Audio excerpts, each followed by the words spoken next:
Hello everyone. இன்னைக்கு வந்து நம்ம எதை பத்தின ரெக்ரூட்மெண்ட் டீடைல்ஸ் எடுத்துட்டு வந்திருக்கோம் அப்படின்னு பார்த்தோம்னா கோவா ஷிப்யார்ட் லிமிடெட்ல இருக்க ரெக்ரூட்மெண்ட் டீடைல்ஸ் தான். ஸோ யார் ரெக்ரூட் பண்றாங்க அப்படின்னு பார்த்தீங்கன்னா ship builder, ship repairs and engineers தான் வந்து ரெக்ரூட் பண்றாங்க. So what is the last date for your application அப்படின்னு பார்த்தீங்கன்னா 24th September. ஸோ இதை பத்தின டீடைல் இன்ஃபர்மேஷன்ஸ் வந்து PDF குள்ள போய் பார்க்கலாம். ஸோ வெல்கம் டு கேட்டாச்சாரியா. அது மட்டும் இல்லாம நம்ம இதை பத்தின ரெக்ரூட்மெண்ட் டீடைல்ஸ் வந்து கண்டினியூஸா நீங்க தெரிஞ்சுக்கணும் அப்படின்னு நினைச்சீங்கன்னா subscribe our channel and then get to know more details regarding your recruitment process. So as I have told you, Goa Shipyard Limited la வந்து யார் ரெக்ரூட் பண்றாங்கன்னு பாத்தீங்கன்னா ship builder, ship repairs and engineer. So what is the role of your work? உங்களோட role என்னவா இருக்கும் அப்படின்னு பாத்தீங்க அப்படின்னா, so engage in designing and building ships for Indian navy. அதாவது இந்தியன் நேவில இருக்க ஷிப்ஸை வந்து நீங்க டிசைன் பண்ண போறீங்க. அது மட்டும் இல்லாம அதை வந்து பில்ட் பண்ணவும் போறீங்க. ஸோ அதுதான் உங்களோட ரோலாவே இருக்க போகுது. ஸோ இது வந்து எதுல நீங்க அப்ளை பண்ணலாம் அப்படின்னு பாத்தீங்கன்னா, இந்த பிடிஎஃப்ல உங்களுக்கு ஒரு லிங்க் கொடுத்துருக்காங்க. ஸோ அந்த லிங்க் நீங்க கிளிக் பண்ணி நீங்க வந்து அப்ளிகேஷன் போட்டுக்கலாம். So what is your qualification, அதாவது எஜுகேஷனல் குவாலிஃபிகேஷன் உங்களுக்கு என்னவா இருக்கணும் அப்படின்னு பாத்தீங்கன்னா, ஸோ மேனேஜ்மெண்ட் ட்ரெயினிங் மெக்கானிக்கல் ஸ்ட்ரீம்ல you should have completed BE or BTech in mechanical. அதாவது BE ஆர் BTechல வந்து மெக்கானிக்கல்ல முடிச்சிருந்தீங்க அப்படின்னா மேனேஜ்மெண்ட் ட்ரெயினிங் மெக்கானிக்கல்ல உங்களுக்கு கிடைக்கும். அதுவே வந்து மேனேஜ்மெண்ட் ட்ரெயினிங் எலக்ட்ரிக்கல் அப்படின்னு பாத்தீங்கன்னா same BE or BTech in electrical ஸ்ட்ரீம்ல நீங்க முடிச்சிருக்கணும். அதுவே மேனேஜ்மெண்ட் ட்ரெயினிங் இன் எலக்ட்ரானிக்ஸ் அப்படின்னு பாத்தீங்கன்னா electronics BE or BTech in electronic ஸ்ட்ரீம்ஸ்ல நீங்க முடிச்சிருக்கணும்.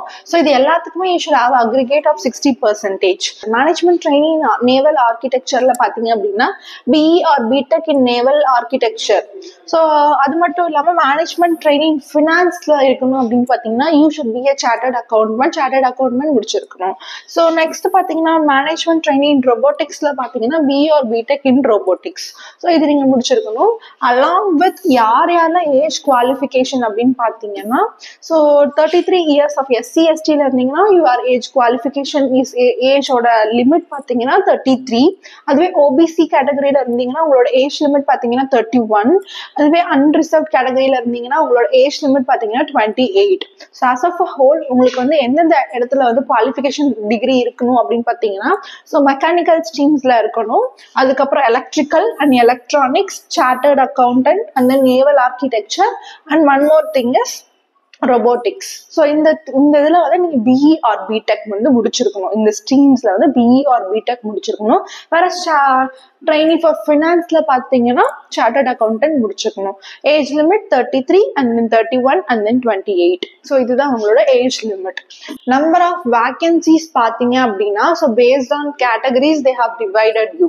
மெக்கானிக்கல் ஸ்ட்ரீம்ல டோட்டலா யூ ஹாவ் 9 வேகன்சிஸ். அதை வந்து unreserve category SC ST OBC இந்த மாதிரி தனித்தனி கேட்டகரிஸ்க்கு they have split up பண்ணி கொடுத்திருக்காங்க. So total vacancies for mechanical stream எவ்வளோன்னு பாத்தீங்கன்னா 9 வேகன்சிஸ் இருக்கு. அதுவே வந்து எலக்ட்ரிக்கல் ஸ்ட்ரீம்ல பாத்தீங்க அப்படின்னா 5 வேகன்சிஸ் இருக்கு. அதுவே எலக்ட்ரானிக்ஸ்ல பாத்தீங்கன்னா 2 வேகன்சி இருக்கு. நேவல் ஆர்கிடெக்சர்ல பாத்தீங்கன்னா 12 வேகன்சி இருக்கு. ஃபினான்ஸ்ல பாத்தீங்கன்னா 2 வேகன்சி இருக்கு. அதுவே ரோபோட்டிக்ஸ்ல பாத்தீங்க அப்படின்னா 2 வேகன்சிஸ் இருக்கு.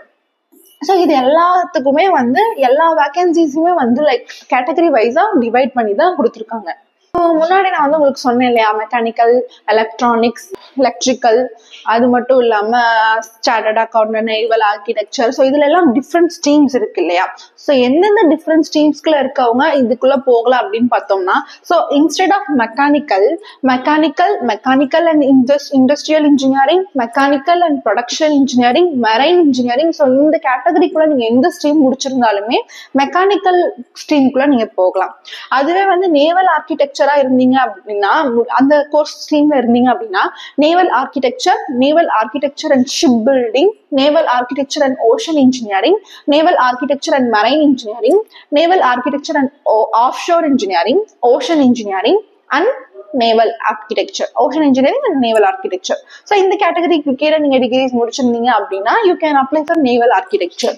அதுவே எலக்ட்ரிக்கல் பாத்தீங்கன்னா electrical and electronics, electrical and instrumentation. So இந்த கேட்டகரியில எதா இருந்தாலும் எலக்ட்ரிக்கலுக்கு கீழே இருக்க ரோல்ஸ்ல நீங்க அப்ளை பண்ணலாம்.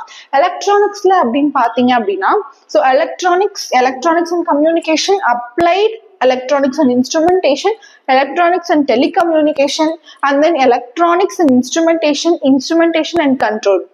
ஸோ எந்த கேட்டகரிக்குள்ள நீங்க முடிச்சிருந்தீங்க, அதாவது உங்களோட ஸ்ட்ரீம்ஸ் நீங்க முடிச்சிருந்தீங்க, கோர்சஸ் முடிச்சிருந்தீங்க அப்படின்னாலுமே you can apply for electronics. So next comes ரொபோட்டிக்ஸ்ல பாத்தீங்கன்னா robotics and automation, robotics and AI.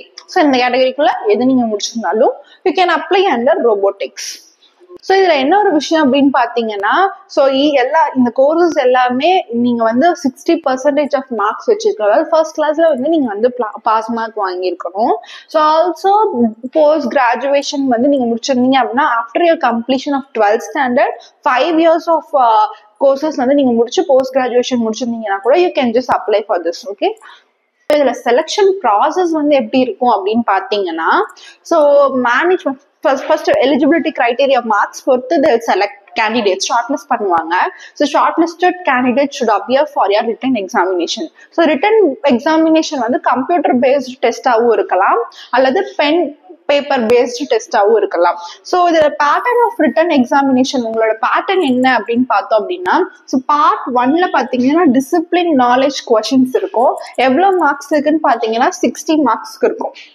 அதுவே வந்து பார்ட் 2 பாத்தீங்கன்னா 2 பார்ட்டா எழுத போறீங்க. பார்ட் 1ல டிசிப்ளின் நாலேஜ் கொஸ்டின்ஸ், அதுவே பார்ட் 2ல பாத்தீங்கன்னா எந்த மாதிரி கொஸ்டின்ஸ் இருக்கும்னு பாத்தீங்கன்னா ஜெனரல் மேனேஜ்மெண்ட் ஆப்டிடியூட் டெஸ்ட், அதுக்கு கீழே என்னென்ன கேட்டகரிஸ்ல வரும்னு பாத்தீங்கன்னா mental ability, reasoning, English, data analysis and then numerical ability. So இது எல்லாமே வரும்.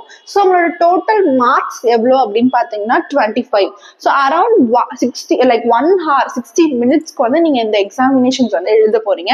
ஸோ டோட்டல் 85 மார்க்ஸுக்கு நீங்க எழுத போறீங்க. உங்களோட question paper pattern like language எதுல வரும் பார்த்தோம்னா இங்கிலீஷ் ஆர் ஹிந்தி. லைக் உங்களுக்கு இங்கிலீஷ் தான் ப்ரிஃபரபிளா இருந்துச்சுன்னா you can choose English. Okay, பைலிங்குவலா தான் இருக்கும், English and Hindi. Question paper type அப்படின்னு பாத்தீங்க அப்படின்னா will have objective type with multiple choice questions. Objective choice MCQs தான் இருக்கும் உங்களுக்கு.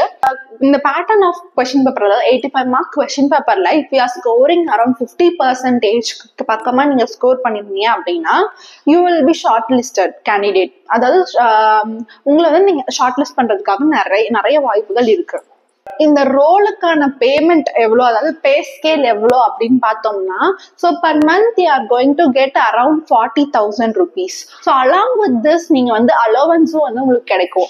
Berg's and allowance and other benefits as applicable to management trainees. So management ட்ரைனிஸ்க்கு என்னென்ன பெனிஃபிட்ஸ் அண்ட் பர்க்ஸ் அப்ளிகபிளா இருக்கோ அந்த எல்லா அலோவன்ஸுமே உங்களுக்கு அப்ளை ஆகும். So along with your 40,000 rupees as per month you will have this allowance also. இப்போ நான் pay scale சொன்னேன் இல்லையா, 40,000 சொன்னேன் இல்லையா. ஸோ இதுல என்னன்னு பாத்தீங்கன்னா மேனேஜ்மெண்ட் ட்ரெயினி பீரியட்ல நீங்க இருக்க வரைக்கும், ட்ரெயினி பீரியட் மேனேஜ்மெண்ட்ல இருக்க வரைக்கும் உங்களோட பே ஸ்கேல் பாத்தீங்கன்னா 11.65 lakhs per annum தான் இருக்கும். அதே வந்து on absorption to assistant manager கிரேடுக்கு நீங்க வந்து போனீங்க அப்படின்னா உங்களோட பே ஸ்கேல் பாத்தீங்கன்னா 15.40 lakhs per annum இருக்கும். பிளேஸ் ஆஃப் போஸ்டிங் எங்க இருக்கும் அப்படின்னு பார்த்தோம்னா பேஸ்ட் ஆன் த ரெக்வயர்மெண்ட் உங்களோட போஸ்டிங்ஸ் வந்து இருக்கும்.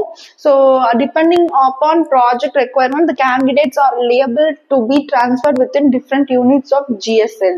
அதாவது ரெக்வயர்மெண்ட் பொறுத்து you could be transferred also.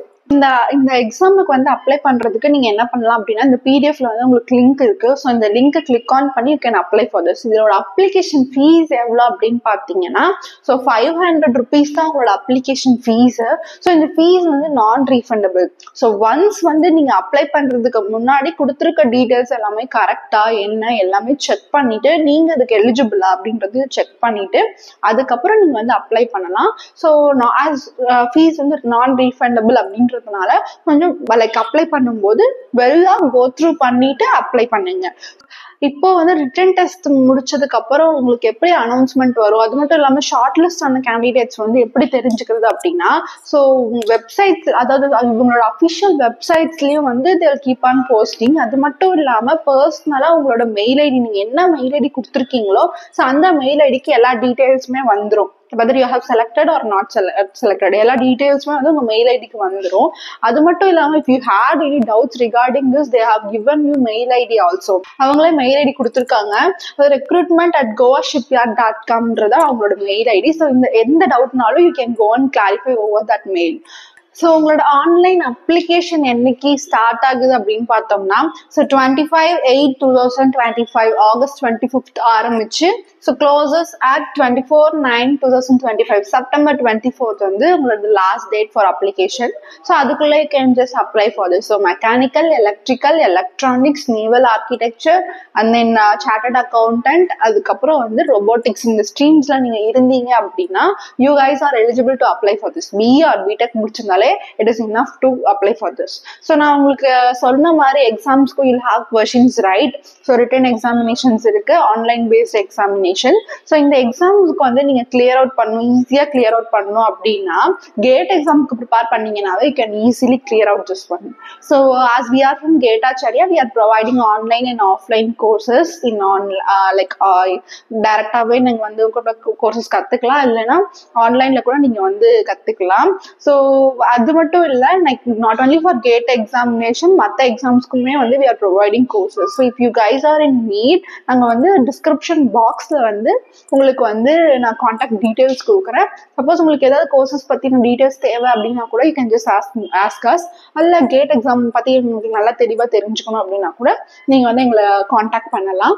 So இப்போ இந்த ரெக்ரூட்மெண்ட் டீடைல்ஸ்க்குரிய பிடிஎஃப் லிங்கையும் வந்து நான் இந்த டிஸ்கிரிப்ஷன் பாக்ஸ்லேயே வந்து ஆட் ஆன் பண்ணிக்கிறேன். ஸோ இதை பத்தி தேவை அப்படின்னா you can just go and click on the link and then get to know more about that. So thank you guys and all the best for your future.